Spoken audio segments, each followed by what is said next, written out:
jaz kot ne Ljubljančan, provincialc, ki nisem volil gospoda, ki ga tukaj imate,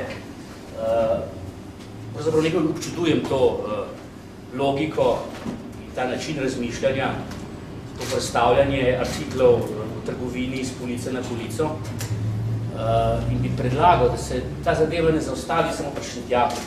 Kaj bi samo Šentjakov moral zapustiti svojo hišo in nekam na boljše, kot pravijo. Predlagam, da se tudi ljubljanska drama umakne v BTC, da bi ljudje lahko združili nakupe z obiskom umetniške predstave, da recimo Mladinski teatr, ki je usmerjen bolj v tujino in gostovanja, da ga damo nek hangar na letališču Jožeta Pučnika, da bodo bližje do letališča, da bodo tudi vsi turisti, ki bodo prišli, lahko še takoj opravili tudi gledališko potrebo. Mestni teatr je tako že lociran med McDonald's in Frančiškane, tako da ga lahko vrstil na meni kamorkoli. In bi dejansko mi je žal, ravno sem pregovoril s Srečotom, mi je žal, da je ta sezona padla nekako mimo tega, kar se zdaj dogaja.